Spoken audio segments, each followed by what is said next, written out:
Everyone thought that he was a lonely salaryman, but he gets transported into another world with unlimited magical powers. Liam was an average salaryman in a dead-end job who ends up dozing off at work, but when he wakes up, he finds himself in a totally different world with nobles and high-class people having a drink while a maid tries to wake him up. He is utterly confused at this and wonders whether this is all a dream, but the maid keeps telling him that he should greet the guests for the party. Even more confused now, Liam spots a mirror, and when he looks in it, he is shocked to see the reflection of a young boy staring back at him instead of a tired old corporate slave. Suddenly, his dad walks towards him, telling him to stop acting like a weirdo because they have guests over right now. Liam is totally surprised by that, but slowly realizes that he has been transported to a different world where he is the fifth son of a noble family. The party going on right now is for the birth of his sister, since all four of his older siblings are boys. He decides to sleep it off, hoping that he would wake back into the real world. But that doesn't happen as he wakes up still in the child's body. He decides to go out into the balcony where the maid tells him that all the land in front of him belongs to his family. Liam can't believe his eyes as he wonders how rich they actually are, and later he meets up with his older siblings. Bruno, the fourth son of the family, explains that their father and oldest brother are currently trying to serve the nation in some way according to the laws of this country. Every noble family needs to do something which serves the nation, otherwise they will lose their status. Unfortunately, their dumbass father hasn't done anything of importance yet, even though he is in the third generation, which means that if they don't do anything, they will be stripped of their noble status and become commoners. Bruno also tells him that their oldest brother Alb tried becoming a storytime TikToker, but the Sigma King called him a beta bitch, which makes their job to impress the king even harder. Before they can talk more though, and their magic teacher enters the room with a book in his hands. Liam gets insanely excited at the thought of learning magic, but Bruno tells him to calm down since only a very few people manage to perform magic. Liam doesn't give a shit about his pimp of a brother, however, and immediately rushes outside and asks the maid to show him to the library. Inside the library, he finds a bunch of books on magic, so he randomly picks one out. He starts reading the book and tries out a basic fire spell, which to his own surprise, he succeeds in. He manages to make his hand into a stupid candle while the maid congratulates him on his first spell. He immediately goes to meet his father in his study and asks whether he can take out the books from the library. But Liam's father doesn't care about his dumbass fifth child and tells him to do whatever he wants. Liam cusses him out in his mind and leaves with all the books needed. He starts practicing magic every single day in his own room and slowly starts getting better. He starts learning more complex magic, and after a month, he reaches a point where he is able to perform flame magic without even looking at the magic books. Bruno the pimp is really impressed by this, since even the people who manage to learn magic take at least a year to cast the simplest spells without the magic book. He takes the magic book and tries to cast magic on his own, but his pathetic ass can't even cast the simplest of magic even with the books. Bruno hands Liam the book, claiming that he can do great stuff with magic and advance in the society, which Liam doesn't really care about, and heads back to the library to get the ice spell book. While on his way to his room, he ends up getting stopped by his father, who demands to know whether he has learned how to use magic. Liam gets a little nervous and prematurely ejaculates a little bit of ice magic on the book. Liam's father doesn't seem impressed by this and asks whether that's all he could do, but Liam decides to show his brain-rotted father the true limits of his skill, and casts the flame cutter spell without the book, which shocks and impresses his father. He immediately becomes happy and tells Liam to get as many magic books as he wants before leaving. Liam seems happy to know that his father liked him, but on the way into the forest he ends up stumbling upon a man in a white jacket, who asks whether he is from the noble Hamilton family. Liam tells him that he is the fifth son when the man asks whether he is here to capture him. Liam doesn't have any idea what this weird-ass man is talking about, but he doesn't want to get baby oiled by Diddy, so he tries to leave. The man, however, ends up stopping him as he claimed that he can show him a more efficient way to do magic. Liam immediately gets interested, and the man suddenly uses all 5 different elemental magic at once. Liam is shocked to the core by this, and just as impressed as he begs the man to teach him. The man agrees and tells Liam to draw a circle and a square at the same time to make sure he is not dyslexic. After that test, he tells Liam the trick to perform such magic, and to his surprise, Liam manages to use both the flame ball and the flame cutter magic at once. The mysterious man is shocked as this technique can only be performed by 1 in a million people, and he just wanted to flex his skill on a kid. Liam then tries to use 3 different magic spells at once, and even though he manages to succeed, his stamina is too low and his magic powers run out. The man tells him not to worry about it as he will slowly get better, and shows that his current limit is to use 13 spells at once, but he is trying to cast 16 spells at once. Liam is impressed by this, so the man decides to hand him a Samsung Galaxy ring which contains a shit ton of magic books. Liam gets excited by this and tries a wind magic spell which works flawlessly, but when he turns around to thank the man, he mysteriously disappears just like my dad. Suddenly, the maid comes towards Liam, asking whether he is fine, since they have heard that a mysterious man was spotted on their property. Liam lies that he was alone, so the maid hands him a new magic book and tells him to be careful before leaving. Liam wonders what was that about when suddenly the man reappears claiming that he simply made himself invisible. He then looks at the book and tells Liam to try and cast a spell while wearing the galaxy ring. Liam follows the orders and summons a flaming salamander, which immediately gets sucked in by the ring like a pokeball. Liam realizes that he can save any spell he wants in this ring, so he starts summoning as many Pokémons as possible before saving them in his ring. He turns around to thank the man, but he disappears once again with a note telling him to keep his mouth shut. A month passes by after that incident and Liam starts getting better at controlling his magic, as he creates charcoal with the help of his spirits and also some mana crystals. Bruno ends up spotting him in the forest and checks the things that he made and claims that these skills will make him an independent person. After that, this incel happily claims that he is getting married to a low-ranking noble family. But even though they are poorer, Bruno will still have more independence and will also pop his cherry finally. Liam is happy to hear that, but Bruno tells him that he should also start looking for ways to get independence. He explains that before Liam was born, his father really wanted a daughter to marry into the royal family, but his plans failed as Liam was born a boy. Out of desperation, his father collected 1,000 soldiers and launched an attack on the Dragon of the Hills, but even though he managed to seal the monster, he ended up losing 90% of his soldiers. Bruno claims that even though Alb and their father are trying everything desperately, he personally thinks that the Hamilton family is over and Liam should secure his own future. Liam thanks him for the advice and leaves into the city to sell his stuff off and get some money. After getting a fair deal, he gets some lunch at a local noodle shop when he suddenly gets an idea and rushes back to his own home. He enters the kitchen and hands his servants a pack of instant ramen and tells them to try it. The servants are impressed by this new creation, while this capitalistic pig starts thinking about how he can turn this world into America with 50% obesity. He immediately rushes off to sell the instant ramen in the local shops, but they refuse to buy his product since his oldest brother Alb has put a restriction on him from selling his stuff. Liam leaves sadly, while Alb walks out from behind the counter, cursing Liam for being so good at magic. Liam, on the other hand, wonders what he could do now and decides to try something out. He has recently learned a storage box spell which can store a ton of stuff inside and can also teleport it somewhere else. Liam decides to use his magic unconventionally and creates a clone of himself which he sends off to a different kingdom not controlled by the Hamilton family. The clone ends up selling everything and puts all the money back in the storage box, which Liam can easily take out at will. In this way, Liam, the capitalist pig, invented slavery in this new world as well. A couple days pass by as Liam keeps practicing with his own illusions and gets even stronger than before.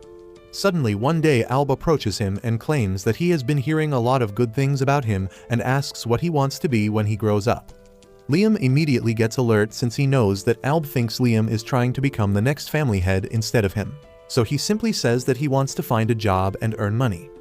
This answer seems to satisfy Alb as he tells Liam that he will introduce him to the Hunters Guild. Liam is really happy about it since he will become an adventurer, this way whose job will be to hunt down monsters. The very next day, he visits the Hunters Guild, and where all the adventurers start mocking him for being a short king. But Liam keeps his head up high and his middle finger higher as he walks up to the guildmaster. The man tells him that even if he is a noble, he can only take the jobs befitting his rank and asks Liam to show him how strong he is by attacking him. The guildmaster clearly underestimates Liam, so Liam decides to go easy on him and shoots some low-level fireballs around him. This shocks every single person in the guild, including the guild master, who claims that with his skills, Liam easily deserves to be a B-ranked adventurer. Soon he leaves the guild with a shiny new badge as he wonders how strong B-ranked adventurers actually are. While walking though, he ends up being stopped by a gold-digging ethot named Osna, who asks whether he is truly a son of the Hamilton family and whether she can join his party. At the end of the day, Liam is still a guy and jugs are jugs, so he agrees like a total simp and heads off into the forest for their first mission. The moment they enter the deep forest though, they immediately come face to face with a giant wolf beast. The furry hoe immediately jumps into action and takes out her knives, when to her surprise, a bunch of other wolves also appear from the bushes, completely surrounding them. Asuna gets worried, but Liam tells her to calm down and busts out his magic Pokémons that the wolves immediately grab between their jaws. Suddenly, though, the Pokémon start swelling up like my wife after marriage, completely incapacitating the poor wolves, after which Asuna makes short work of the beasts. They haul back a huge load of 42 dead wolves, completely shocking everyone including the guildmaster, who immediately hires them for a job. Both Asuna and Liam soon leave for the task at hand, which is to defeat a caterpillar monster which has been blocking a major route of trade. Asuna is pretty happy, but also scared since monsters are much different than normal beasts since they have a magic stone inside of them which gives them immense power and special abilities. Liam, however, is still optimistic, but his optimism changes when he finally finds the caterpillar whose body is basically made out of metal, making all of their attacks completely worthless. Neither physical nor magical attacks seem to work on the giant monster when Liam gets an idea and decides to give it another go. He soon instructs Asuna to act as bait, and once the monster is in position, he takes out his item box and creates a huge boulder, killing the caterpillar immediately. They soon return back to the city, producing not one but 2 dead caterpillars. The guildmaster is shocked, but Liam claims that he simply used his enemy search skill to find the other one as well. The guildmaster is impressed and ends up giving them a huge bonus. A couple of days later, Alb and his father arrive in the city to wait for a very high-ranking person. The man walks out of his carriage towards Liam's father, but takes a quick glance at Liam as well. Liam feels a little uneasy, and his feelings turn right as he is called by the man who asks where did he get the ring he has. It turns out that the mysterious man who taught Liam was a highly skilled mage named Raymond who this man knew from earlier. The old man laughs at this and then tells Liam to attack his servant with as much power as possible since he wants to check his strength. The butler man goes into the corner and stands as Liam charges up 11 attacks at once and hits the servant with a barrage of fireballs, breaking his barrier and hurting him. The jackass old man, however, simply laughs at this, claiming that Liam is already strong enough. He asks Liam what he wants to do when he grows up, and when Liam claims that he wants to be independent, the old man immediately decides to knight him so that he can gain his independence already. After that, one day when Liam was practicing his item box magic, he ends up finding a letter inside which was from Raymond, claiming that he wants to give Liam a graduation gift. He claims that he has put 100 kilograms gold into the lake he just emptied and Liam needs to find a way to get that out. Liam racks his brain for a while, realizing that it couldn't have been gold bars, so he follows his hunch and commands the box to release the gold dust powder, which turns out to be the correct answer. Soon a trapdoor beneath him opens, leading him to a dungeon where he finds a very old magic book and a letter claiming that Raymond was never able to use it, so he is passing it on to Liam in the hopes that he might be able to use it. Liam is overjoyed at this and starts practicing the otherworldly magic spells, but even after trying multiple times, he keeps failing. Several days pass by when finally Liam manages to produce a magic spell from the book named Another World. This creates a magical door which takes him to a different dimension where he can hide himself or anything he wants. He realizes that this spell can have endless possibilities, so he happily continues practicing. Another month passes by when on one of their adventures while fighting against a frog monster, all of Liam's attacks fail as the frog decides to self-destruct, realizing that there is no way out. He quickly creates the door in which he hides alongside Asuna as the frog destroys everything in the area. Asuna realizes that she would have died if not for Liam's magic, which makes her doubt her own strength. They soon recover the magic stone and head back to the guild where the guildmaster is shocked since it wasn't a ranked task. Realizing that Asuna is doubting her skills, the guildmaster suggests that she forms a contract with Liam as his familiar, which is basically a slave which will help her gain levels faster. Asuna, the power-hungry hoe, immediately agrees, and soon the guildmaster goes through with a spell, binding them in a contract. This ends up being very beneficial for her since she gains a unique skill which makes her faster than the Flash. Realizing this, Asuna decides to take Liam over to her friend named Jody, who was a veteran adventurer herself. She decides to enter a contract with Liam as well, and to everyone's surprise, even she ends up getting a unique skill which helps her cure any wound with her cooking. This is basically a miracle, and soon the information about this spreads all over the kingdom. Several days later, the old man invites Liam over for some tea and claims that the Princess Scarlet of their kingdom is very interested to see his slaves perform for her, but Liam refuses, claiming that they are his friends and not in a circus before leaving. The old man immediately apologizes, as it turns out that the princess was disguised as a servant, and watching this young boy defy a princess's order make her even more interested in him. The next day, Liam is called to meet Princess Scarlet, who immediately strikes him as a nasty bitch with a toxic personality. As soon as he finishes giving his greetings, she arranges a chair for him and then tells him to recite the story of how he defeated the giant caterpillars and frogs. Liam is relieved because this is an easy request, and the princess is really impressed that he managed to defeat such powerful monsters without even knowing high-level magic spells. Liam suddenly feels a tent in his pants at the mention of high-level magic spells, but then Scarlet snaps him back to reality, asking about his contract magic. She asks if he can show it to her, and Liam is not going to fold just because this bitch has royal authority. He refuses Scarlet's request, clearly telling her that his friends aren't circus performers. Scarlet suddenly laughs, saying that Liam is indeed an amusing person who entertained her twice. She declares that he will be rewarded for this, and immediately grants him the title of a baron. Liam is bamboozled because he knows that he hasn't done to deserve this promotion, but Scarlet tells him that he made her laugh twice, and that is enough of an accomplishment. She also gifts him a magic book about familiar contract magic, and Liam is truly thrilled to receive it. Later, as he goes to the forest to learn the magic in the book, Bruno comes there to pay him a visit. He gives him some birthday bumps to congratulate him for becoming a noble, and then says that Alb must be cursing himself right now because he helped Liam obtain a higher title than their father. Liam tells Bruno that he still is a baron, which is a lower rank than his father, but Bruno explains that the first-gen nobles who obtain the title by achieving something are considered higher ranking than those who got it handed down to them by their dads. At night, as Liam goes back home, he runs into Alb, who is boiling over with rage and jealousy. He scoffs as he passes Liam, and then swears that he will do something that will show everyone that he is better. The next day, Liam meets up with Asuna and Jody, both of whom start calling him master and asking him to do unholy things to them.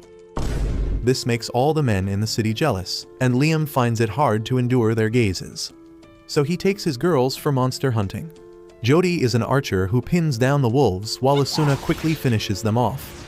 Jody remarks that her eyesight has improved a lot after the contract, and that is a really great thing for an archer. Liam decides to improve her eyesight even further with an enchantment spell, basically turning her eyes into telescopes. She evolves from a mid-ranged archer to a sniper and earnestly thanks Liam for that. Soon, they return to the guild and find that everyone is in a hurry. They ask one man what is happening, and he replies that the dumbass Alb messed up badly. He removed the seal of the powerful monster sealed in their territory, and too many people have gotten seriously injured because of that. Liam immediately realizes that Alb took this foolish step because he was jealous of him, and he runs to the mountains where he sees dozens of injured soldiers, and even Alb is on a stretcher. As soon as he sees Liam, grabs his collar and says that he won't lose to him. But then the guildmaster bonks him and puts him to sleep because he doesn't want to hear another word that comes out of this idiot's mouth. Asuna asks him what are they dealing with, and the guildmaster tells her that decades ago, Liam's great-grandpa sealed a dragon fiend in the mountains, but now Alb has removed the seal. The dragon fiend radon itself is quite weak after being sealed off for such a long time, and the real problem are his offsprings who have hurt all the soldiers. The guildmaster says that he has arranged the people who can reseal the dragon fiend, but as long as they don't deal with the kids first, it won't be possible. Liam and the girls go to where the dragons are, and Asuna charges ahead to deal with the dragon kids that are smaller than she expected. However, their fire breath is really powerful and it can turn a tree into ash within seconds. Liam tells Asuna to get back and then shoots fireballs at the dragon kids, but they counter it. He realizes that they can't win, and the girls suggest that they retreat. Suddenly, the dragon kids charge at them, and Liam gets an idea. He tells the girls to run away as fast as they can, and then summons the magic book to open the door to the pocket dimension right in front of the dragon kids. They dive right into the pocket dimension without thinking about it, and Liam instantly dispels it. The baby dragons disappear with that, and everyone rejoices because they now have a clear chance at victory. As the magicians cast the seal around the dragon, Asuna and Jody ask Liam about the spell he used earlier. He tells them about the spell and how he can store things in a pocket dimension. He says that since he has not completely mastered the spell, the things inside the pocket dimension may vanish, and that means they won't have to worry about the baby dragons. Asuna starts fawning over Liam because of this, when suddenly, he hears a voice calling him. He turns around and finds that it is the dragon fiend Radon who is talking to him.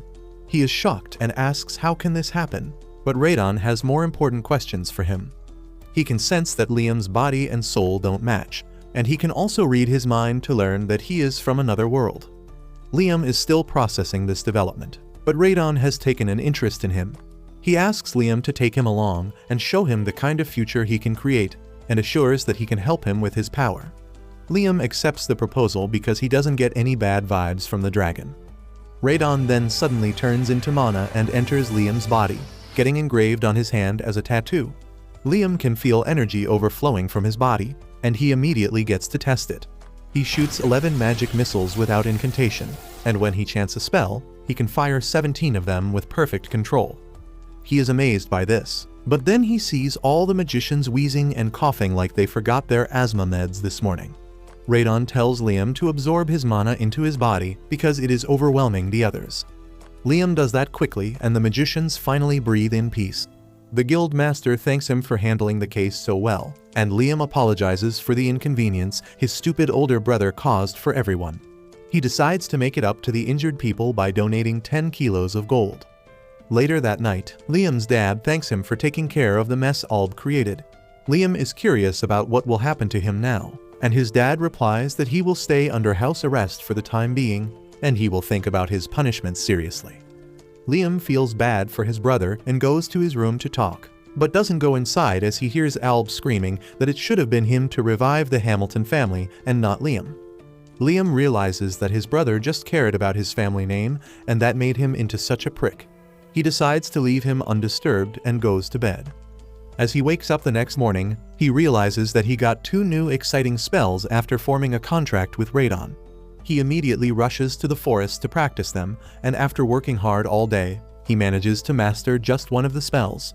This spell allows him to summon the baby dragon from the pocket dimension, and it is really friendly and obedient now. As the baby dragon is cuddling with Liam, he hears a surprised voice asking if he can do holy magic too. She tells him that she is here for important business. First, she tells Liam that defeating a dragon is a big accomplishment, but the old men in power won't allow her to give him a bigger title than a baron. That is why she is going to grant him the title of a hero candidate, because that will not only help him, but also make the public be at ease. Scarlet then asks Liam to tell her the story of how he defeated the dragon, and he tells her about making a contract with it. This shocks the princess, because now she is certain that Liam can use holy magic, and if that news gets out, it can become a huge burden on him. So she orders him to keep this story a secret from everyone until she says so. Liam has no choice but to agree, but the next morning, he gets the price from the princess for keeping his mouth shut, and it is a treasure chest containing 3,000 gold coins. A couple days later, the old man James comes to see Liam and asks him if he can use holy magic. Liam stutters as he tries to come up with an answer because Princess Scarlet has paid him to stay silent. However, James tells him that the princess is too young and inexperienced to handle such big matters. He says that the amount of money she gifted Liam was enough to make him suspicious. On top of that, Scarlet would normally have reported Liam's achievement of stopping a dragon fiend to her father immediately to get him a promotion, but she did not, which meant she was hiding something.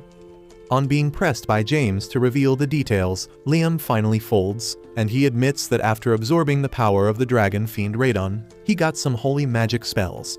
James is curious to see them, and Liam uses the all-clear spell that dispels all negative effects from its target, including poisoning and petrification.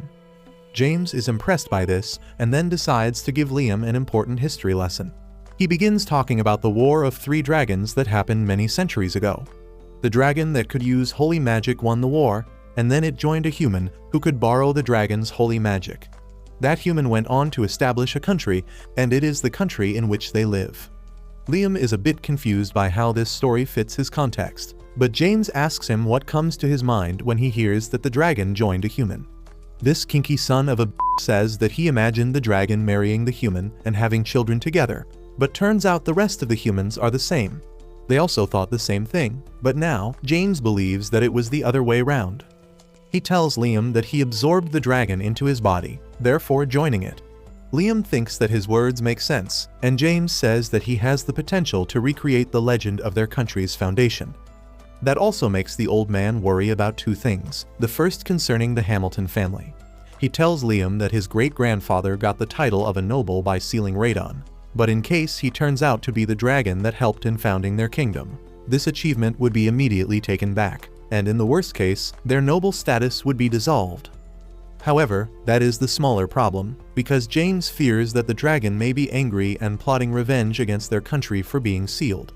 Liam understands the logic behind that, but then he recalls that when he called Radon a dragon fiend earlier, he calmly told him that he doesn't care about what humans call him because they give him a new title every few centuries.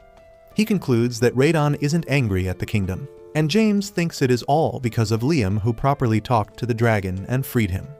The next day, as Liam goes to the guild, his Asuna and Jody are eagerly waiting for him. As soon as they see him, they drag him away from the guild because a lot of people are showing interest in him after he defeated the dragon. All of them want to join Liam's party so that he can carry them, and the girls ask him to be careful about letting anyone join the party. That is not all, because as Liam reaches home, he finds a fat stack of Tinder profiles of the girls that want to marry him, or at least their families want them to. Liam is a bit overwhelmed by this, and then Bruno the pimp comes there to marry Liam to his wife's distant cousin.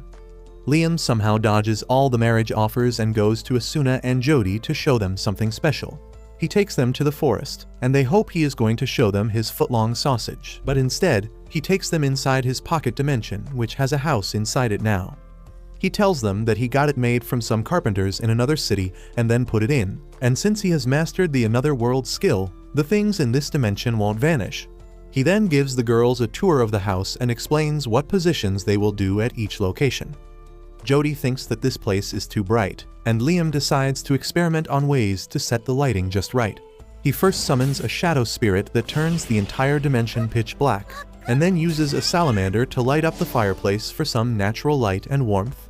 Jody is still not satisfied, but the low-level shade spirit can't control the darkness level. Asuna says that she hopes spirits could evolve like them, and that gives Liam the idea to turn the shade spirit into its familiar. Just as he makes a contract with it, the spirit evolves and gains the ability to talk and manipulate darkness better. It swears its loyalty to Liam for making it evolve into a medium-level spirit, but Liam says that he can't summon him again because he doesn't know the spells for summoning medium-level spirits. The shade spirit tells him to use his ring to store him and then practice till he can summon him freely. Liam likes the idea, and he immediately sucks the spirit inside. Next, he evolves the salamander into Charizard's distant cousin and sucks him inside the ring as well. He then evolves and stores one spirit of each element and obtains the medium-level spirit summoning magic that is incredibly valuable. The next day, Liam goes to the forest because Radon has sent him there on a mission. Suddenly, Radon calls out to him and asks him to summon his kid. Liam does just that, and the baby dragon suddenly takes him to the hidden forest of the fairies. The fairies flee as soon as they see a human, but when Liam tells them that Radon sent him, they start trusting him. Liam has learned from Radon that fairies are in danger of being hunted because their wings are sold for a very high price. That is why the dragon wanted him to protect the fairies in his place by erecting a barrier to hide them, and by giving them names because it is one of the natural magic spells that all humans can do. Liam first uses the familiar contract spell on a fairy and names her Rihanna, which causes her to evolve into an elf. Even Rihanna is surprised because it is a huge jump, and Liam doesn't understand anything about it. Radon tells him that when he named the fairy along with the contract magic, the effect became stronger. He advises Liam to always name creatures he forms a contract with from now on. After seeing one of their sister become an elf, all the fairies are eager to get named by Liam. He names them all as he turns them into his familiars, and soon everyone is an elf. Rihanna acts like their leader and asks Liam how they can serve him as his familiars, and not having any task for them, he simply tells them to build a village and live here. The elves eagerly start planning their village, and Liam feels tired after using too much mana. As he is about to take a rest, he feels a strange magic power deep in the forest. He follows the power's direction and soon finds a magic fruit hanging from a tree. Rihanna comes there and tells him that whenever fairies have free time, they gather the magic in the air and gather it in one place. Radon tells Liam to try it, and he gets permission from Rihanna to eat the fruit. Just as he takes a bite, he feels energy overflowing inside it. He tries shooting some missiles and finds that he can shoot 19 of them at once now. The next day, he visits the elves again, and they eagerly greet him, but all the enthusiasm leaves their body as they show Liam their miserable attempt at building a house. Suddenly, they hear a scream and run to its source to find that some bandits have captured an elf. Liam runs towards them, telling them to leave the girl, but they decide to give him a reality check. One bandit attacks him, but Liam just hits him away with the magic missiles. The other two bandits decide to tag team him, but Liam summons his shadow clone, and their combined attack knocks both the bandits out. Liam then decides to temporarily send the elves into the pocket dimension because the forest is not safe for them. He worries that there is not enough space for them there, but to his surprise, the pocket dimension has expanded because he ate the magic fruit yesterday. He tells the girls to get inside, and then brings them out on his territory so that the bandits can't attack them. The elves are amazed at his abilities, and they kneel before him, begging him to be their king and lead them. They promise to do whatever he wants if he becomes their king, and the pervert decides to take up the offer. While he gives the elves some instant ramen to eat, he begins practicing the other high-level holy spell he got from Radon. It has been 4 days since he started practicing it, but he has not been able to use it even once. Suddenly, he has his eureka moment, and he finally learns how to perform the spell. He gathers the elves around and then uses the newly learned spell, which is actually teleportation magic, to bring them to an isolated patch of land 100 kilometers away from his home. His clone was already waiting for him there, and that was how Liam was able to set this place as his destination for the teleportation magic. He dispels the clone, and then Radon tells him to use the power of his crest on the surrounding area. Just as Liam does that, a seal hiding the true appearance of the land is shattered. The elves are happy to see that they are going to live in a lush forest, and Radon tells Liam that this is one of the locations he sealed. Liam asks the reason for that, but Radon falls silent, so he doesn't pry further. After that, the elf girls get busy finding places to build houses, and Liam practices his teleportation spell to master it. After many tries, he is able to reduce the duration to cast it to 0 seconds. He decides to head back home and leaves the 3 baby dragons to guard the elves. Once he reaches home, he is paid a visit by Scarlet, who asks him if the dragon inside him has mentioned anything about the promised land. Liam says that he has not, but reveals that he has mentioned the sealed lands. He also tells her about the elves, and Scarlet wants to see them. Liam has a favor to ask her before that, and that involves meeting a skilled engineer to help the elves build a village. Scarlet introduces him to a dwarf who is the court engineer, and Liam creates his clone to take him along to the elf village. Once they reach the forest, Scarlet asks Radon if this is the promised land, but he doesn't give a definite answer. Scarlet says that according to legend, when humanity is on the brink of destruction, they will find shelter in the promised land.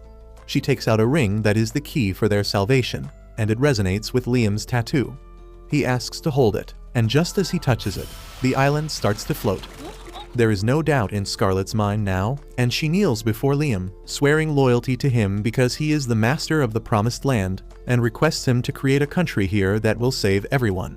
Soon after that, the elves start building their village with the help of the dwarf engineer, while Liam goes to eliminate all the monsters in the region. Scarlet eagerly watches him fight the monsters, and Liam asks her if she shouldn't return to the capital now. She tells him that she is going to stay next to him and serve him because he is the master of the promised land. Liam is not so sure about that because it will be a huge political hassle, but Scarlet says that her mother's family is said to have dragon's blood in their veins, and that is why women from her family were often married into the royal family. However, she wants to serve Liam, who contains the holy dragon Radon inside him. On hearing this, Radon tells Liam to take Scarlet to the north because there is something she will like there. They head north and find a stone door that leads them to ancient ruins. As they head down the stairs, they find ancient scriptures painted on the walls and then come face to face with a black dragon statue. The statue suddenly awakens, and Radon tells Liam that it is a guardian golem that is modeled after him. Liam's first task is to defeat the golem, and Radon gives him a hint for that. He says that his name is written on the golem's head in an ancient language, and if he erases one letter, it will turn into another word that means obey. Luckily, Scarlet knows the language, and she tells Liam the exact letter he needs to erase. He teleports near the golem and hits the letter, suddenly turning into Scarlet's obedient pet because of the dragon blood inside her. She decides to stay with the golem for some time, and Liam goes outside. He starts sighing as he thinks how insistent Scarlet is on serving him because he can't get used to it. Suddenly, he sees smoke coming from the direction of the elf village and teleports there, only to find that everything has been reduced to rubble. Rihanna comes running and tells him that the Wolfmen attacked them and destroyed everything, and the Wolfmen tribe come there to face Liam too. The leader calls him a filthy outsider and tells him to leave the Holy Land immediately if he doesn't want to become his family's dinner. Liam tries to talk things through, but the wolf leader pounces on him without giving him a chance. Liam teleports behind him and then hits him with a close-ranged lightning attack to stop him. He then summons a baby dragon to show the wolf leader that he is not a suspicious man. The wolf leader is astonished to see this, and Liam asks him if his tribe has been protecting this region on Radon's orders all this time. He affirms, and then Liam tells him that the elves are also under the dragon's protection. The wolf leader apologizes for attacking the village, but Rihanna tells him that it doesn't matter because they both serve the holy dragon. She suggests the wolves to enter into a contract with Liam and swear loyalty to him, and the entire tribe agrees to that.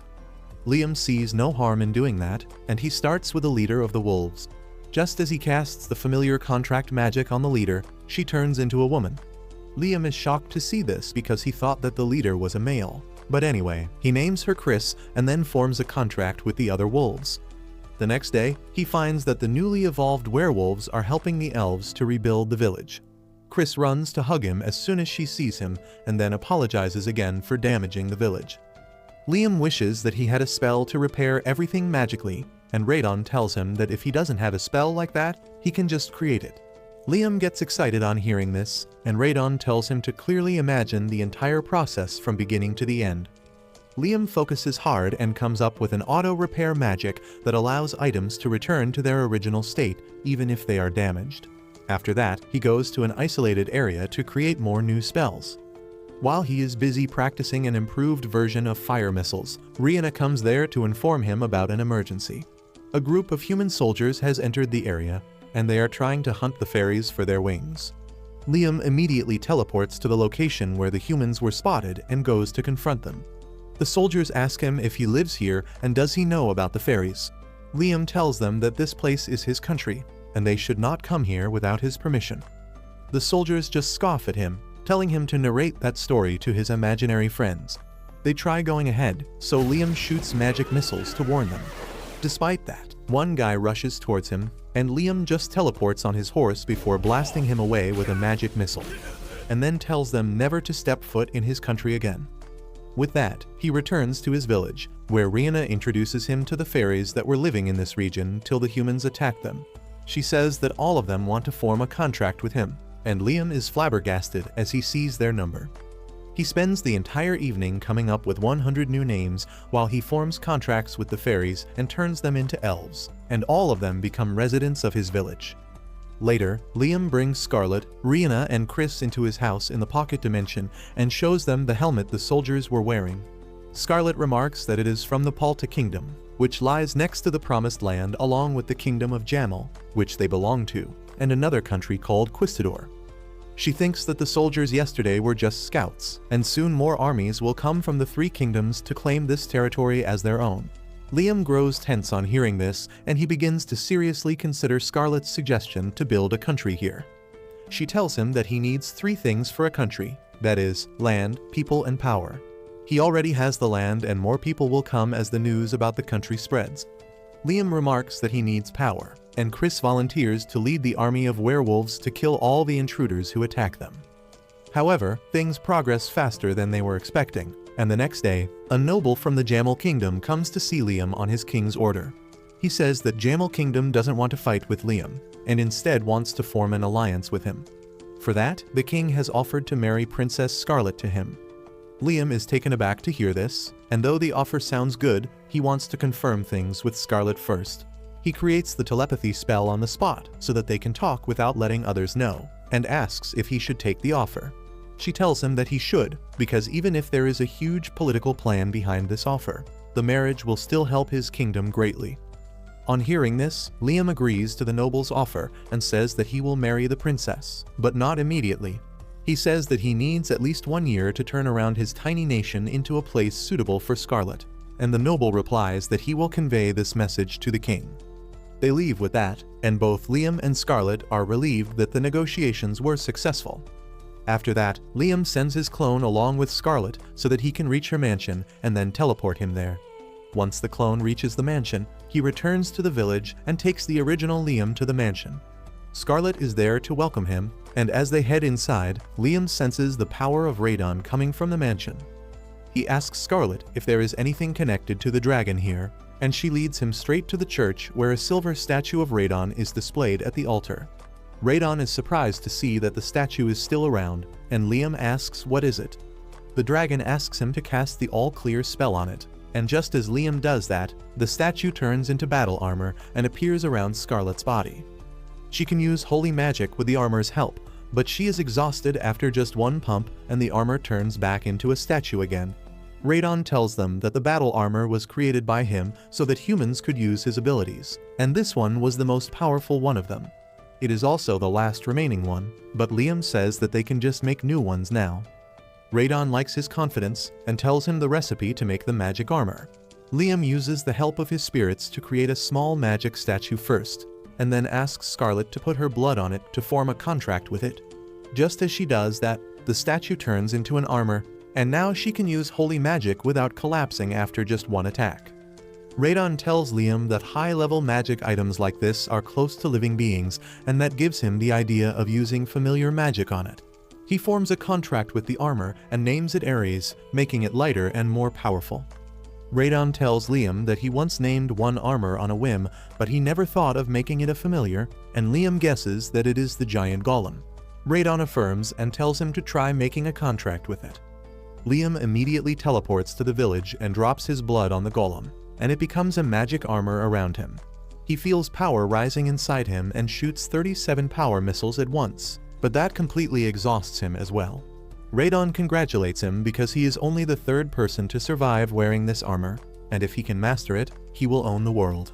Liam uses some mana crystals to recharge his stamina and then asks Scarlet if he can borrow the golem for some time. She tells him that he can keep it as long as he wants, and Liam immediately puts the golem in his item box. He then tells Scarlet that he is going back to the village, and she decides to head back to the capital and keep an eye on what the kingdom is thinking. Liam teleports her back to her mansion and then returns to the village. He sees that the construction of the houses is going well, and the village should be ready within a week. Just then, Rihanna comes running to tell him that they have found that a group of trolls live near their village. Liam has heard about trolls, who are huge muscular monsters, who can either be very violent or very kind. He asks Rihanna which type of trolls did they find, and she replies that they are the violent type. She is worried that humans are going to keep entering this region, and if the trolls pick a fight with them, it will be bad for the rest of them. That is why she asks Liam if he can take the trolls under his wing too, and he likes the idea. He heads towards the direction where the trolls were spotted, and on the way he finds iron ore that can be very useful. Suddenly, the trolls come to confront the intruder, and they ask Liam who the hell is he. He introduces himself and then tells the trolls about the village he is building. He asks them to come live with them, but the leader of the trolls says that they don't trust humans. Liam tries to convince him that he is a good person and has elves and werewolves living with him, but the troll leader doesn't listen to him at all. He tells him to get lost or he will die, and then starts bashing the ground with his heavy club, creating craters with each hit. Liam dodges his strikes, and now he is certain that the trolls are really strong. He doesn't want to fight back, but the troll leader doesn't give him a chance and pushes him into a narrow crack where his feet get stuck. Liam realizes that though the troll leader seems dumb, he had planned this out from the beginning. Now that he has no way to escape, he decides to use the golem armor to protect himself from the heavy blow, and the troll leader is shocked to see him alive. Liam dispels the armor and returns it to the item box, and then tells the troll leader to stop fighting and look at his men first. The troll turns around to find that all of them have pissed their pants because they were also in the range of his previous attack. Thankfully, Liam used the golem armor to create multiple shadow clones who protected the trolls with barrier magic. The troll leader finally understands that Liam is not a bad guy, so he decides to listen to him. Liam begins to wonder if these trolls are really the violent kind, but anyway, he tells them the entire story. He asks the trolls to live in his village so that they can be safe from humans and no fights start needlessly. The troll leader asks him to show them the village first, and Liam immediately teleports all of them to the village. The trolls are astonished by the teleportation spell before anything else, and just then, Chris comes there. As soon as she sees the troll leader, she recognizes him and asks what is he doing here. The troll leader seems to know her too, and he throws the question right back at her. Chris doesn't answer and attacks him without a warning, knocking him to the ground. She starts acting smug and Liam asks her what the hell is going on. She tells him that she thinks that the troll leader is an annoying idiot, so she fights him every time they meet. Liam realizes that they are fighting friends and not enemies. Chris then asks the troll leader when did he become so weak so as to be defeated in just one hit, and Liam tells her that she grew stronger after becoming his familiar. That makes sense to the dumb werewolf, and she tells the troll leader to become one of Liam's familiars too, so that he can become stronger. She manages to convince him pretty easily, and Liam uses the contract magic on the troll as he names him Guy. The troll shrinks in size, but becomes stronger and more intelligent. Chris immediately challenges him to a rematch, and this time, Guy can easily match her speed and strength. The other trolls watch in wonder and say that their boss has turned into a legendary Gigas, and Liam realizes that is the name of the evolved species. He then names all the trolls and causes them to evolve into Gigas, and they all join his village. The next day, Guy and the rest of the evolved trolls carry huge rocks from their base to the village on Liam's orders, but they don't understand why he needs them. He tells them that he is going to take out iron from these rocks and then summons a fire spirit and an earth spirit to do the job. They create a furnace and melt the rocks, and aside from iron, they also get a bit of copper, some gold, and a few nuggets of mithril. Liam, the greedy thinks that he should have got more mithril because then he could mass produce holy battle armors, but Radon tells him to be happy with what he has because mithril is quite rare. Liam asks if he can't just make magic armor out of iron, and Radon tells him that every armor needs at least some mithril because other metals are not strong enough to hold the power. Liam decides to give it a try anyway, and he makes the earth spirit pour molten iron into a mold before infusing Radon's power in it, and as the mold around it crumples, the armor is revealed to be a statue of the sun.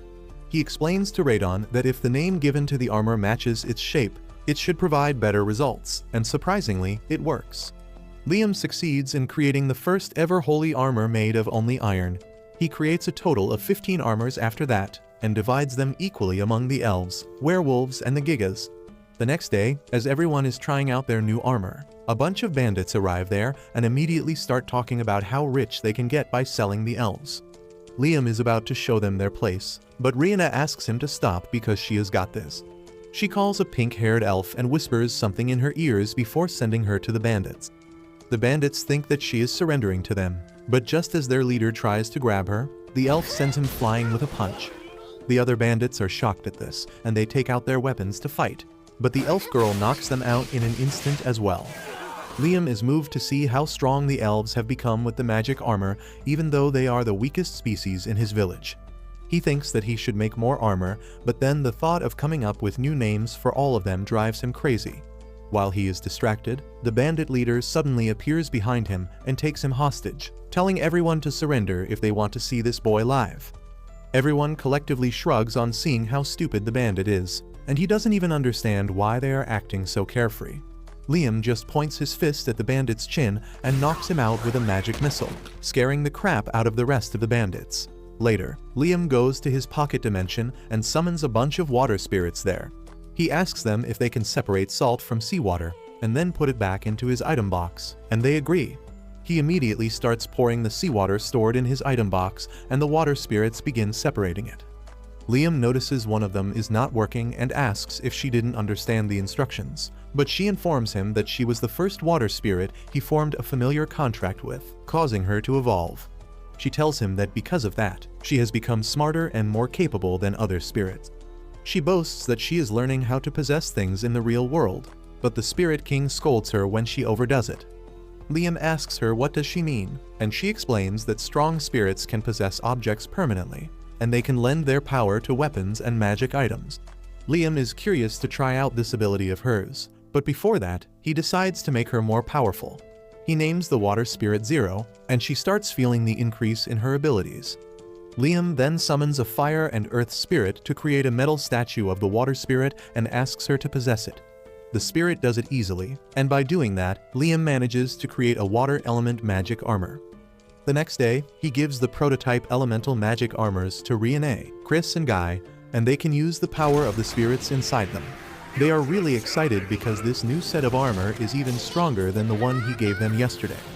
Liam thinks that his prototypes are a success, and with a few more of these armors, he can protect his nation. However, Radon knows that he is underestimating himself, because even right now, he has enough power to go to war with other nations. After a couple days, Liam returns back to his hometown where his Asuna and Jody were eagerly waiting for him. They scold him for not giving them their daily dose of vitamin D recently, and then ask him to lend them some money because he keeps everything they get from doing their quests. Liam decides to do them one better and gives them a part of the money that Scarlet paid him to keep Radon's existence a secret. The girls are intimidated by such a huge amount of money, but they decide to keep it. They immediately go shopping with the money, and instead of buying something for themselves, these beta simp thoughts buy a gift for Liam, who has a ton of money. They buy the only available magic book in the entire city, and Liam learns a new spell from it. He thanks the two girls and then takes them to an inn, where he reveals that he is building a country. They are shocked to hear this, and when Liam invites them to live with him, he feels that they will refuse. However, his are willing to follow him to the end of the world. They are ready to start the journey immediately, but Liam says he will master the new spell he learned from the magic book first.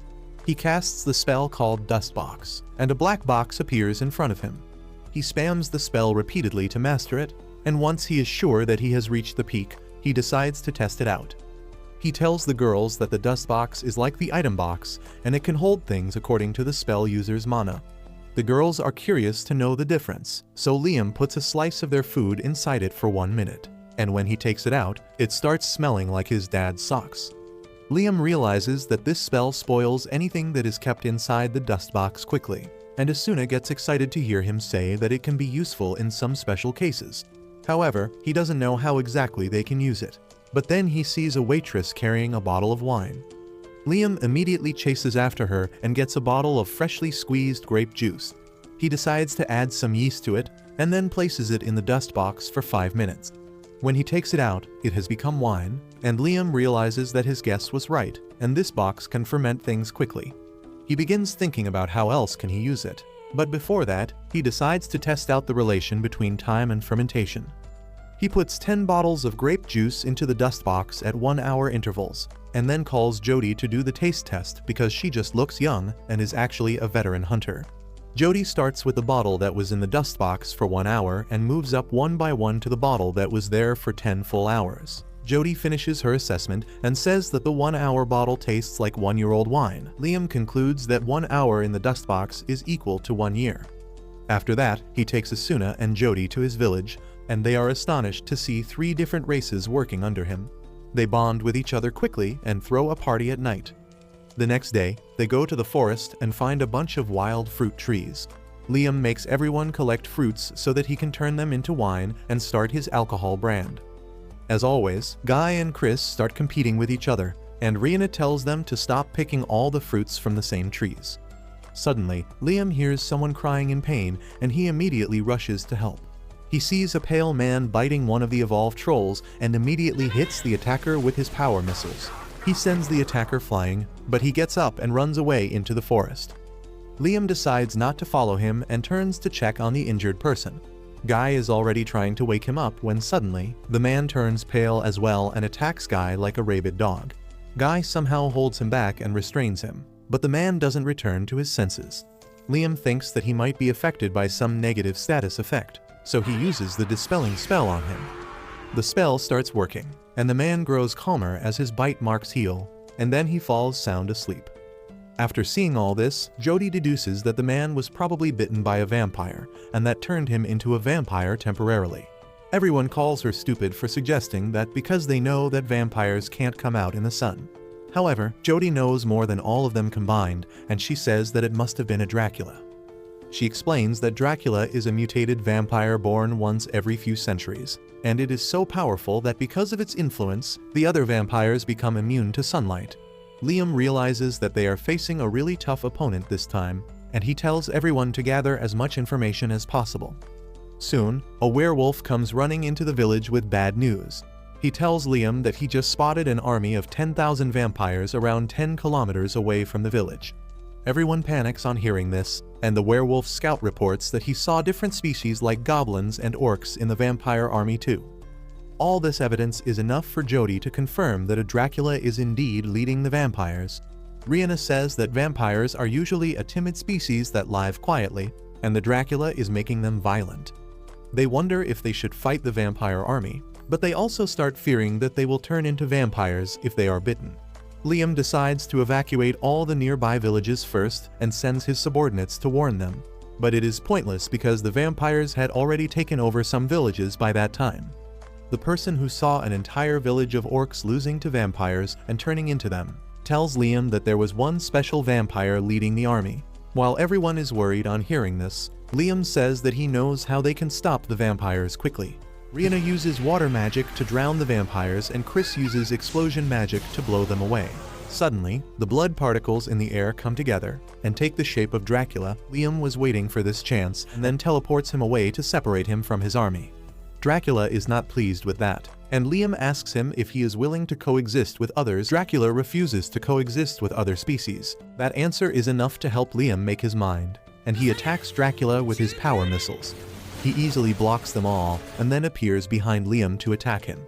Liam teleports away in time and then uses holy lances to attack him. Even they don't do any damage, and Dracula turns into dust and then reappears completely healed.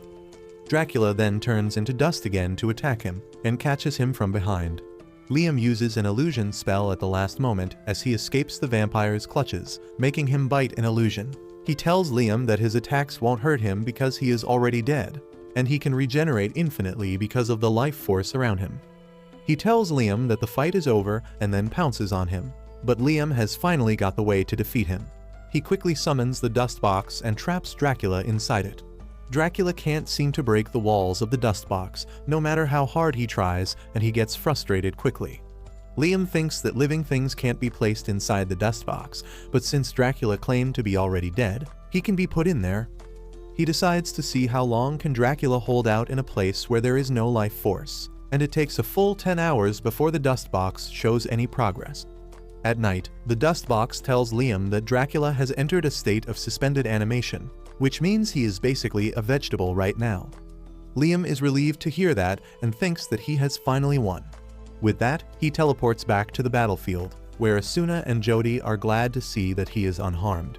Liam is not interested in them right now, and he is more curious about the people that were under Dracula's influence. They are sitting still on the floor, not even making a sound. Asuna says that they suddenly stopped moving a while ago, so she figured out that Dracula had been defeated.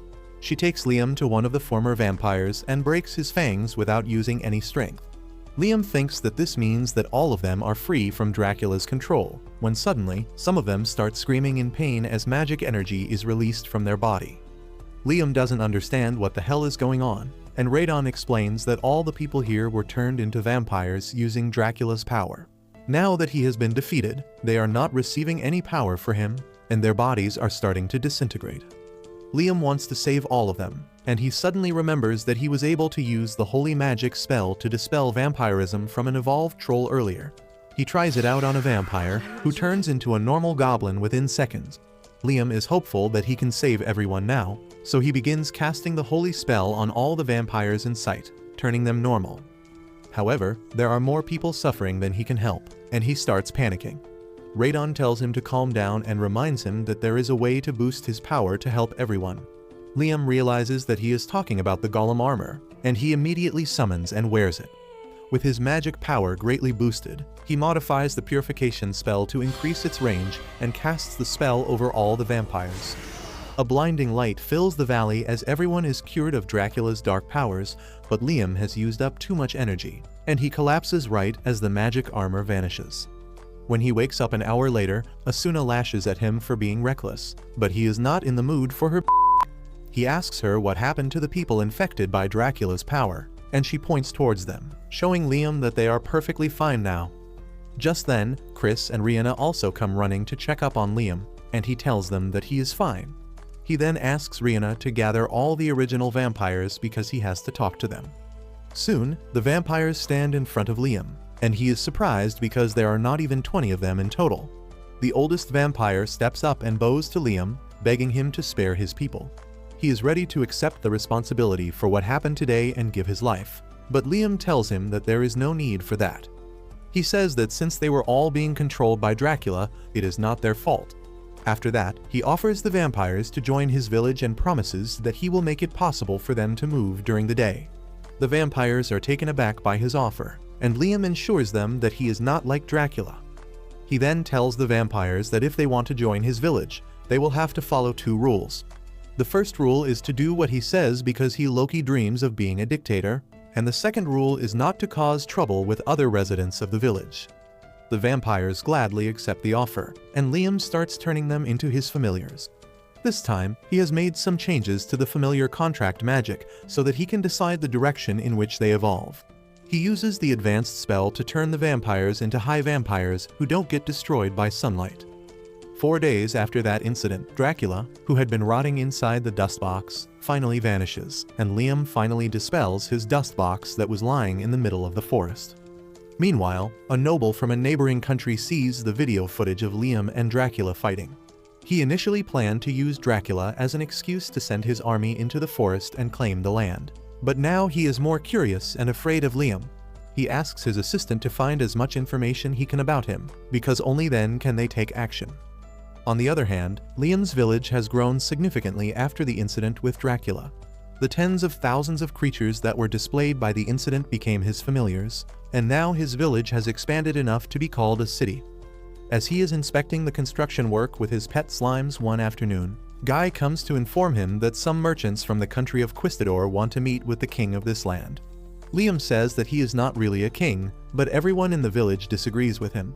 They say that he is the only one who can be their king and start cheering his name. On hearing this, Radon comes out and officially declares that he recognizes Liam as the king of this land and country. A few days after that, Liam visits Princess Scarlet, who tells him that she has been investigating the intentions of the king and other ministers about the Promised Land. She has found nothing helpful, but she is sure that the kingdom is hiding something. They are still deeply interested in the Promised Land, and she believes that there is something they want hidden there.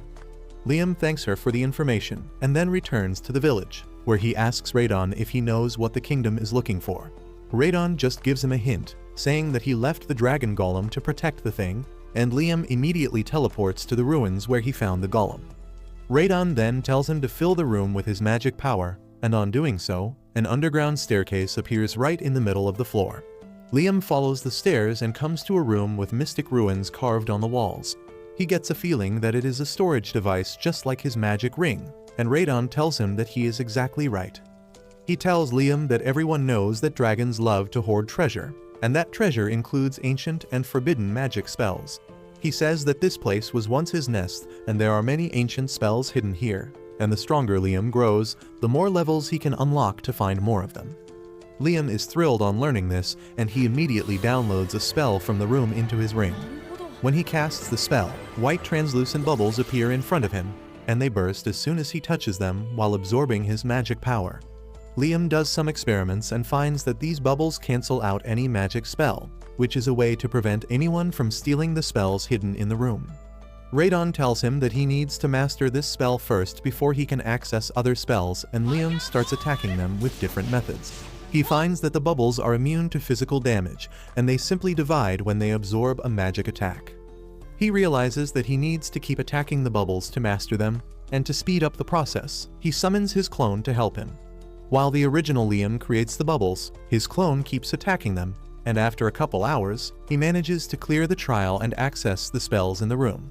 The first spell he finds is the Absolute Force Shield, which can block one physical attack with 100% certainty, even if it is the most powerful attack in the world, but it shatters after that. Liam summons multiple clones to help him practice the spell to increase the number of shields and decrease the casting time. He realizes that the skill needs a lot more work to be useful in actual battle, and thinks that he should work on improving his magic capacity first.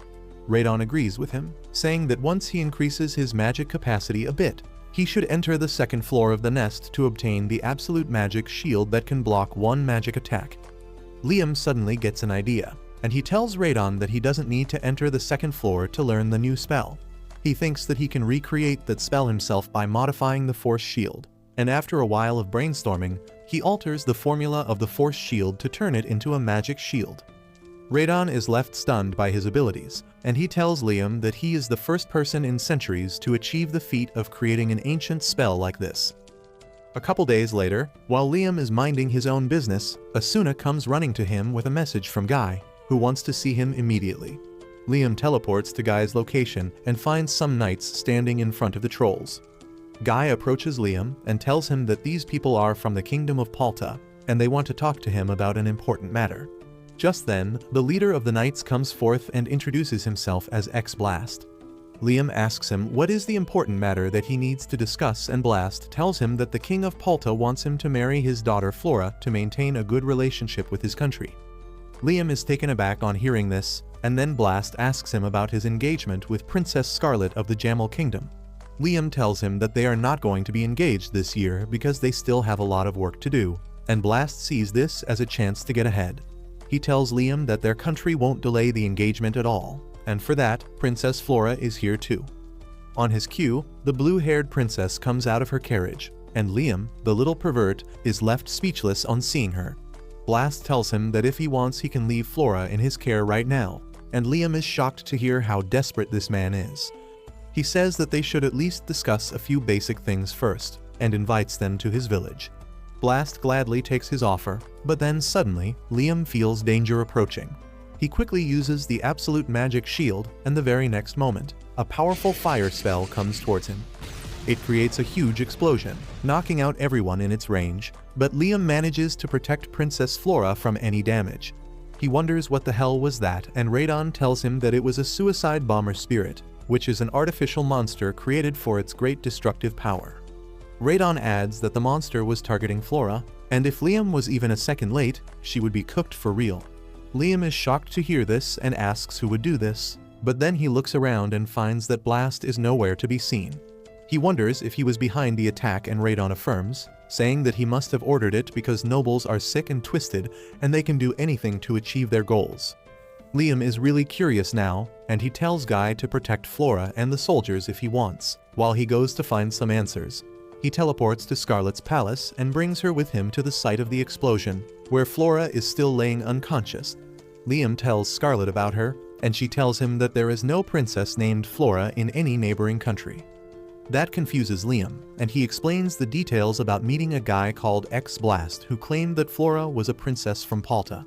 Scarlet tells him that she has heard about Blast, who is the right-hand man of Palta's king, and he handles all his dirty work. When Liam tells her about the attack of the artificial spirit monster, Scarlet understands Blast's plan.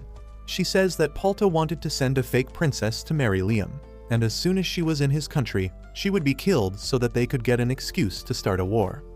She then checks Flora and finds a mole on her chest, which makes her sure that she is a secret child of a high-ranking noble who is not officially recognized, but was sent here just to be a sacrifice. Soon, Flora wakes up and Liam, the shameless tells her that he is expecting thanks for saving her life. Flora panics on hearing that she is still alive, and she tells Liam to get away from her because she is dangerous for him. She shows him a curse mark on her hand, saying that even if he can protect her from external attacks, she is doomed to die anyway. She doesn't want to create any trouble for him after he saved her, and asks him to leave her alone. Liam, however, grabs her hand and neutralizes her curse with holy magic. He then asks if she has any other trap on her body that he needs to take care of, and Flora still can't believe that he got rid of the curse. Scarlet proudly boasts about Liam being able to use holy magic that can erase all sorts of curses. Liam asks her if she knows what the curse was, and she tells him that it would turn her into a monster, and she would obey all the commands of the person who cast the curse.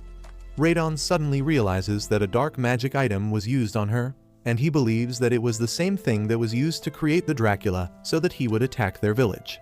Liam grows furious on hearing that, but he decides to deal with Flora first. He tells her that since she has no place to go, she should stay with them, and promises that he won't let the Palta Kingdom harm her from now on.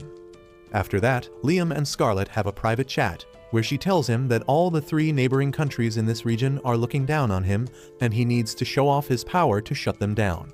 Liam asks if he needs to pick a fight with someone, but Scarlet has a better idea than that. She tells him that he needs to issue his own currency first and foremost. She shows him 3 versions of the silver coins used in her country, and says that the original version is the clearest, but when it is copied to be given out to the general public, it loses many details. Liam understands that she is telling him to create coins which have a uniform high level of detail even when they are for general distribution, which will show the other countries that he has superior technology. Liam likes the idea, and he immediately summons the fire and earth spirits to create his first batch of silver coins. Next, he decides to make copper coins, and Scarlet suggests him to add tin to copper and make bronze coins instead because that is cheaper. She suggests him to use 70% copper because it is harder to get details on the coins if the ratio is lower, but Liam surprises her by making coins with just 50% copper. Soon after that, Asuna and Jody go to a merchant guild in their city to show him the silver coins issued by Liam. The manager of the guild is stunned to hear that such high-quality coins are for general distribution, and when he sees the copper coins, he is left speechless because no one in the world can make such detailed coins with just 50% copper. The girls ask him what is the exchange rate of the coins, and he says that if they are all of the same quality, their value can be 3 times that of the currency of Jamal Kingdom. On the other hand, Liam gets a letter from his eldest brother Alb, who arrogantly asks him to come see him so that they can talk about his country.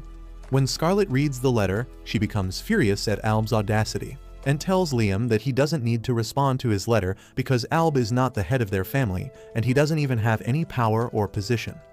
Liam accepts her suggestion, and instead of Alb, he invites his brother Bruno, whom he actually respects, to visit his country.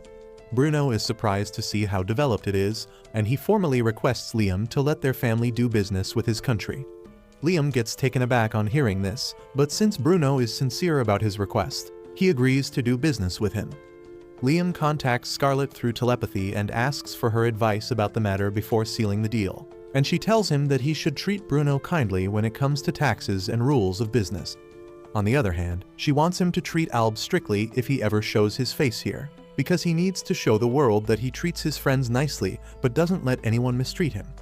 Liam concludes the business deal with Bruno after that, and later, he goes to his pocket dimension. Radon tells him that while using currency to establish dominance is a smart move, it only works on smart people. He fears that dumb people will keep invading Liam's country, and he needs to train to fight them off. Liam begins to think how can he get better as a fighter because using magic has some limits. Radon tells him that he can use magic power to strengthen his body, but Liam doesn't understand how that is possible. Radon tells him to watch and learn, and then with a bright flash, he appears in front of Liam as a bratty lowly. Liam freaks out on seeing Radon like that, but the lowly dragon tells him to watch his body's magic flow. He strengthens the body by circulating magic through it and then effortlessly leaps around the room, and Liam understands what he should do now. He circulates his magic to his legs as well and then jumps high, but he can't maintain that form for long and comes crashing down. Radon is impressed because he was not expecting Liam to learn it so quickly, but he has a lot more to teach him. He creates the magic absorbing bubbles on Liam's head, hands and feet and tells him to fill them with different amounts of magic to improve his control.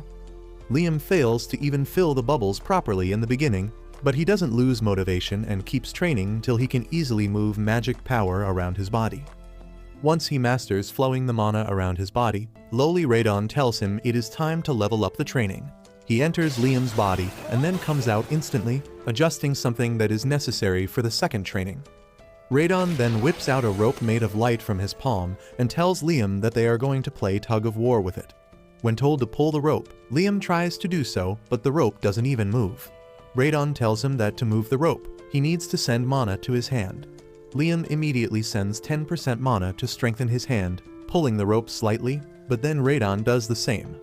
Liam understands that the goal of this training is to figure out how much mana his enemy is using to strengthen themselves and adjust accordingly, and Radon tells him he is exactly right.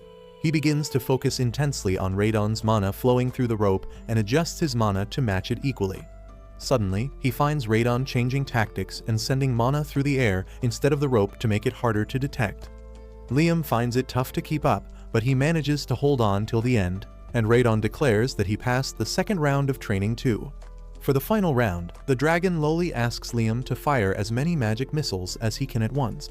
Liam thinks that it would be his usual 19 missiles, but he fires 29 missiles instead, shocking himself by the sudden improvement because his mana capacity is still the same. Radon smiles smugly, explaining that by training his sense and mana control, he basically optimized his spells, and his efficiency has gone through the roof. Liam is really happy to hear that, and he realizes that he now has the skills to use his immense power properly. The next day, Liam holds a meeting with all his important underlings in Scarlet's mansion, and Rihanna tells him that they are running a bit short on salt and drinking water. Liam tells her that he will refill their stock, and that makes Asuna curious about how he gets them in the first place. Liam explains that he just sends his clone over to the sea and then uses the item box to separate salt from the water. The girls think that there should be a more efficient way of doing it, and since Liam is their king, he shouldn't be personally handling physical jobs like this. Liam says he will think about it, when Scarlet suddenly gets up from her seat and asks Radon if there are any saltwater lakes or similar places where they can mine salt near the Promised Land. Radon, who has completely adopted the lowly lifestyle now, tells her that there might be something to the southwest of the city because wild cattle and sheep often go there to graze. While everyone wonders how those two things are related, Scarlet knows that cattle and sheep love to lick rock salt more than the nobles in her country like licking the king's black hole. They decide to explore the area later and end the meeting with that. As they leave the room, Asuna tells Liam that it would be nice if they had an ocean in their kingdom, because then they would solve the salt problem once and for all. Scarlet joins the conversation and tells them that there used to be an ocean in this region a long time ago. But in the War of the Three Dragons, Radon threw a mountain at it and completely cut it off from the Promised Land. Liam is taken aback to hear the insane power scaling of the dragon inside him, and later, he asks the lowly Radon to lend him some power because he needs it to create an ocean in his territory. Radon refuses, telling him to work with what he has, so Liam does just that and creates a small saltwater lake with a beach to copy the ocean. He takes Asuna and Scarlet to the mini-ocean, explaining that it is connected to the real ocean through his item box, so it will never dry out. The girls get excited on hearing this, and then Asuna and Scarlet conspire together to get permission from Liam to swim in the pool. He doesn't have any problem with that, because that just means he gets to see all the girls in their swimsuits, trying to win his attention. They play around all day, and the next day, Liam drops Scarlet back home, where she gets a disturbing message about a drought in her mother's homeland. Liam tells her that if they just need water, he can provide it. Scarlet asks him if he is sure about it, and he tells her that doing this will help create a stronger relationship with her country, and it is his duty to help his neighbors. He refuses to charge for the water because he is not a greedy person who makes profit from people who are suffering, and Scarlet immediately leaves to inform her dad about the offer. In the meantime, Liam returns to his territory and puts the water spirits to work. While they fill barrels of drinkable water, Radon suddenly tells Liam that his good deeds might be useless in the end. Liam doesn't understand what that statement means, and Radon explains that people are stupid, and those in power are stupid and arrogant. She believes that they will be suspicious of his goodwill because he is helping them for free. That is exactly what happens, and Scarlet informs Liam that her dad refused to take his offer, saying that their country can handle this level of disaster on their own. Currently, they are sending relief packages to the places hit most severely by the drought, but they can't teleport as much water as Liam would be able to. Radon suddenly suggests that they can make it rain over the region to end the dry spell, and he gets curious about it. Radon tells him that among the highest level holy magic spells, there is a spell to control weather. Liam gets really excited to hear this, but he realizes that he is not ready for that yet. Also, if he tries to help the kingdom with magic without permission, they may get offended, so he is going to use a softer approach this time. Soon, Liam visits his brother Bruno with a plan. Since his brother is a low-ranking noble, and providing relief to disaster-struck regions is an accomplishment that can help nobles maintain their title, Liam wants Bruno to work with him. He explains that he will teleport water using the item box to the places where it is needed, and Bruno will officially distribute it.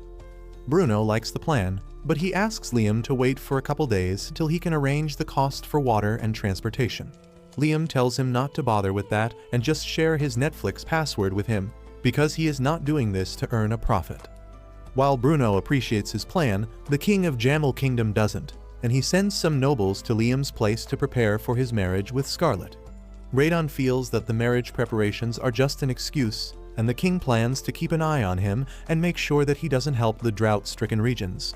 Liam thinks that he can just send his clone to the regions so that he can teleport there later. But just then, Guy comes in and informs him that the people from Jamel are looking all around the place, saying that they are finding the perfect route for Scarlet to take during the wedding procession. Liam realizes that he can't even send his clone now, but he tells Guy to keep an eye on the people from the kingdom and make sure they don't do anything troublesome. In the meantime, he decides to change the appearance of his clone so that it doesn't get caught. He summons his clone and uses wind magic to give it a cool fade, but then realizes that this strange hairstyle will make him even more suspicious. He dismisses the clone, ties his hair up, and then summons another clone that comes out with his current look. Liam realizes that the clone copies his look when he summons it, and all the changes during the last summon are reset. That gives him a unique idea, and he uses the High Familiar Contract spell to genderbend his clone, turning him into a baddie that he will definitely bang once the drought situation is over. He names the clone Amelia and confirms that she can use magic just like him, before sending her off to take care of things in his place. A few weeks later, Liam's city is flourishing because of the tourists and merchants coming in from other kingdoms to visit it. After his successful trade with Bruno, he has started forming trade relationships with other merchants and nobles in the neighboring countries, but there are still some problems. The people sent by the Jamel Kingdom are stalking him clumsily in broad daylight to make sure that he doesn't go out of his way to help with the drought relief measures in their territory.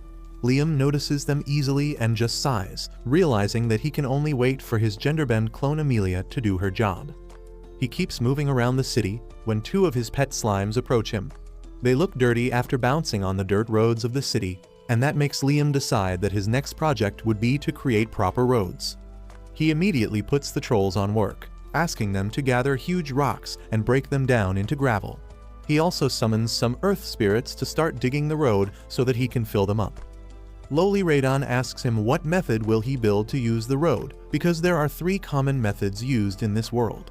The most high-tech method uses a mineral called the burning soil, which acts pretty much like coal tar, and Liam gets excited thinking about creating it using magic. Soon, his spirits have finished digging a 1-meter deep pit in the road's location, and Radon tells Liam that this is overkill, because only the most important roads in the capital cities are dug this deep. She tells him to look around because everyone who is seeing him make such high-level roads is already flustered. Liam is a bit nervous because of that, but he continues with his original plan. The trolls fill the trench with gravel and put burning soil on it, which Liam melts using the fire spirits, creating a perfect road.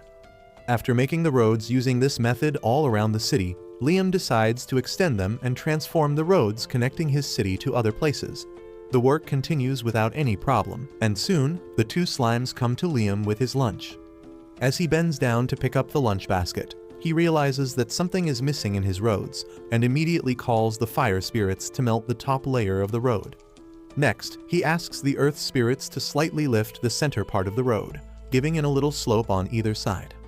Radon doesn't understand why Liam is doing something so extra, and he shows her by pouring water on the road.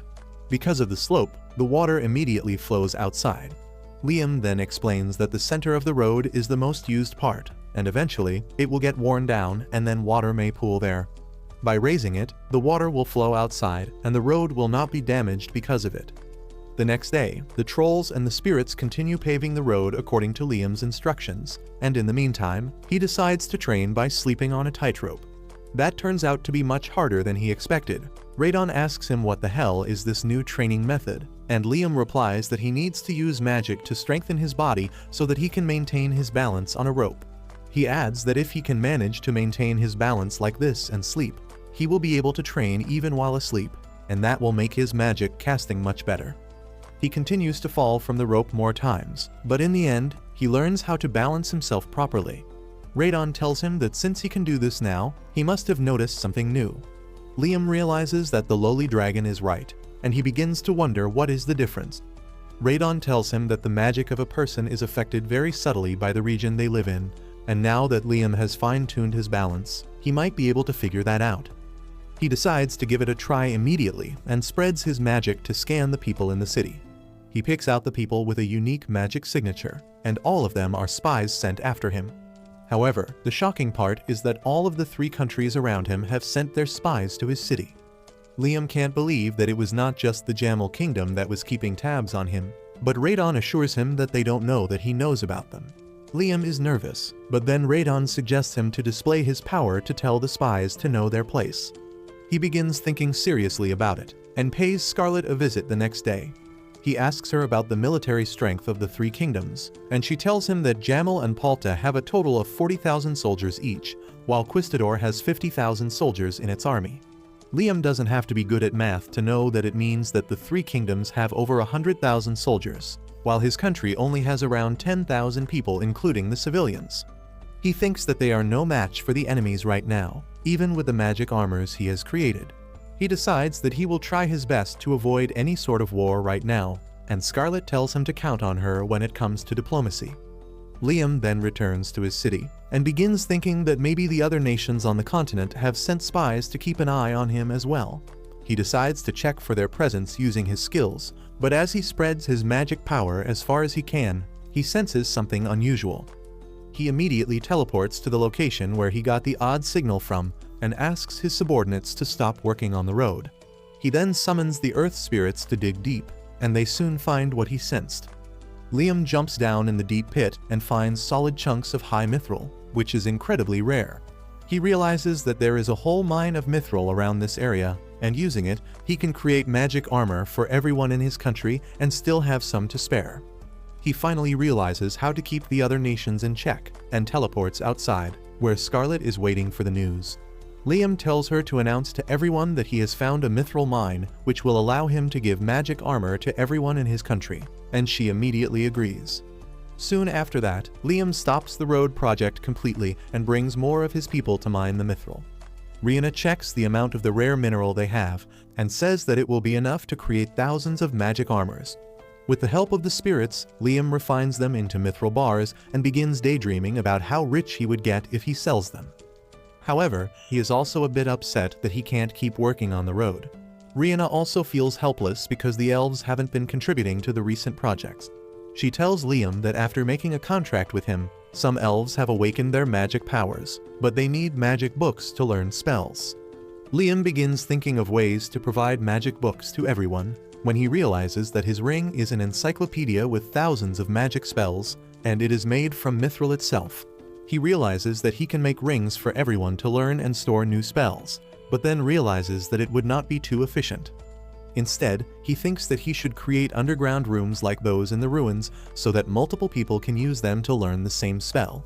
Rihanna gets worried after seeing him talk to himself for the last few minutes, but then Liam asks her if she can use magic. She tells him that she can use ice magic, so he decides to try his theory on her.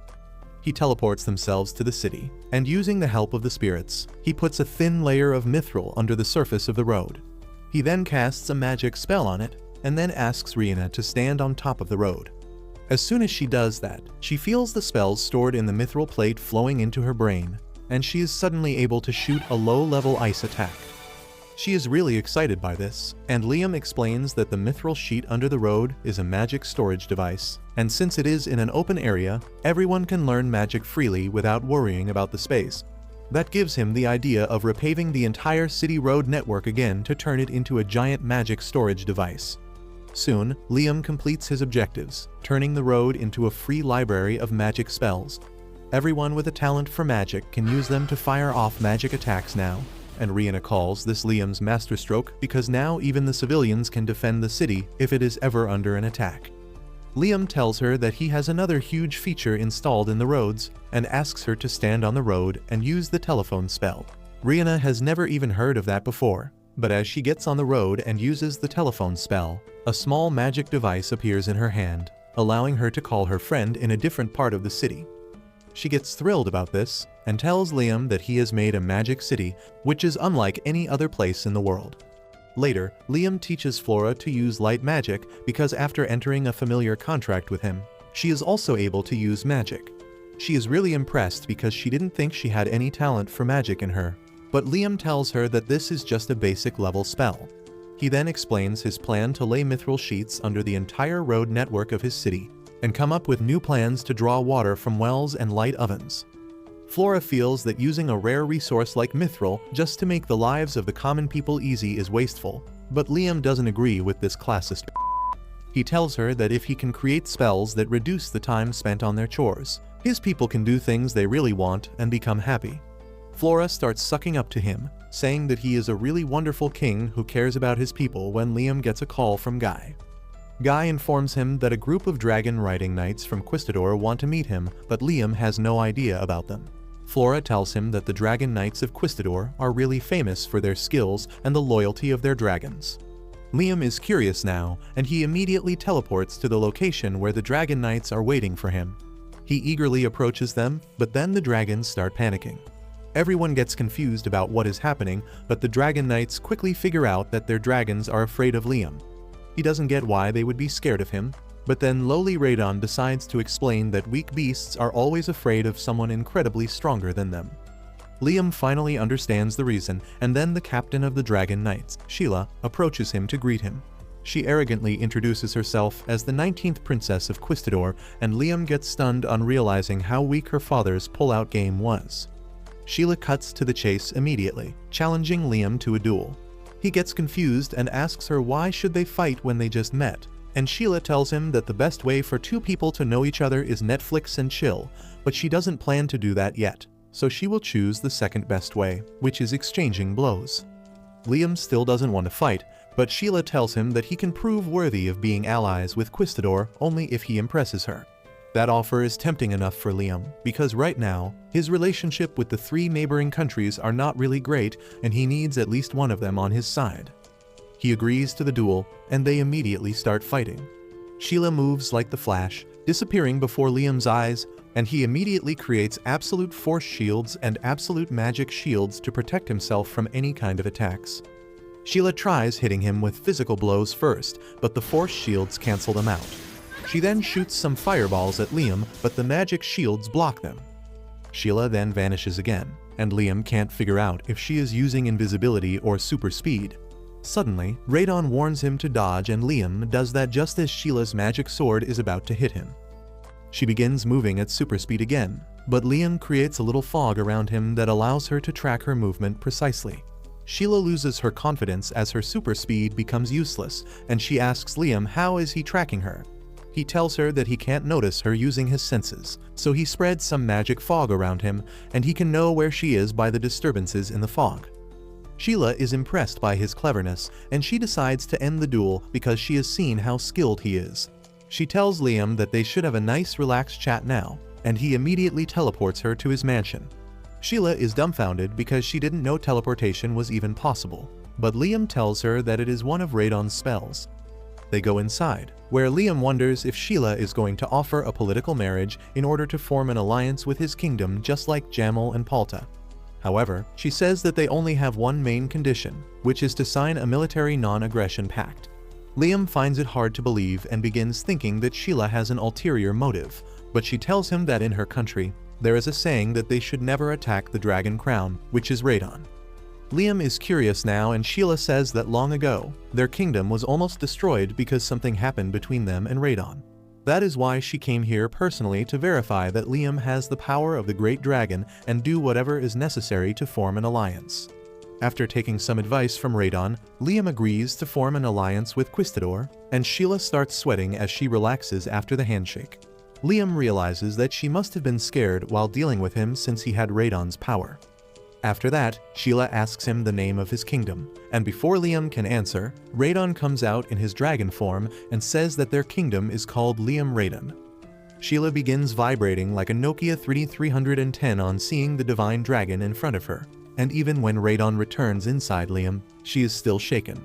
She still discusses the details of the alliance, and as it turns dark, Liam decides to show her to her room.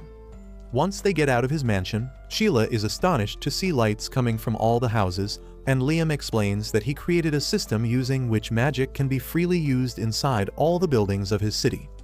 Sheila finds it hard to believe, so she decides to see it up close, and her wonder increases even further as she learns that Liam has also created spells for water and fire in addition to light magic. Sheila is thoroughly impressed by Liam's magic city. He tells her that it is because of the mithril mine he found, and she becomes even more intimidated by his strength. She then asks if they have a lot of magic stones too, but Liam doesn't even know what that is. Sheila finally finds a way to act confident again, and explains that magic stones are formed by the concentration of the excess magic power that is released during casting a spell. Liam tries figuring out how that works and uses the light spell, but Sheila is shocked because he didn't waste any mana. Liam tells her that Radon has trained him to be 100% efficient, and Sheila freaks out because that is not even possible for humans. After that, Liam drops Sheila at her hotel and then starts asking Radon about the magic stones. Radon tells him to cast a spell inefficiently on purpose, and Liam casts a spell with 0% efficiency. The wasted mana turns into glowing dust that settles on the ground, and Radon tells him that this dust gets crystallized to form magic stones. Liam decides to see if some magic stones have already formed in the city using his detection skill, and he picks up faint signals throughout the city before finding a big mass. He immediately goes to its location and digs it out, but to his shock, Radon tells him that the magic stone is useless because it loses its power over time. However, that does not mean that it is not worth anything. Magic stones are normally only formed on battlefields where many spells are cast, and they are so rare that they sell for much more than a diamond.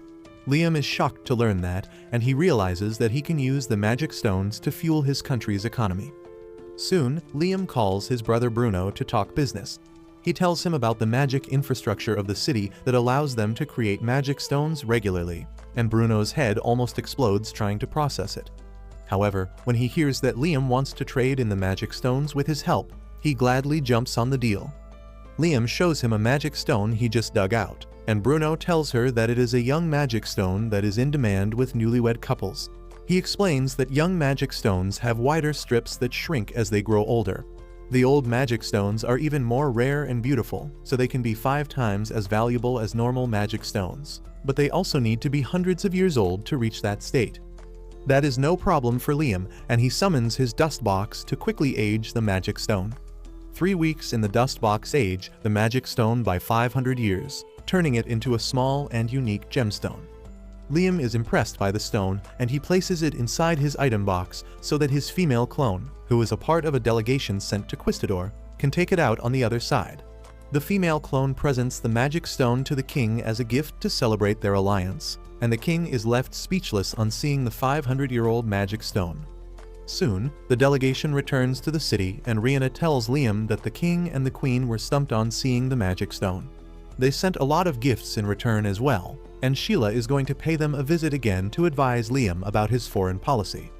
As time passes, Liam's kingdom begins to prosper with his underlings taking care of all the complicated stuff. They encourage him to follow the path he wants to, and for Liam, that means learning new spells from Radon. If you liked this video, please consider subscribing and watch the video on your screen next.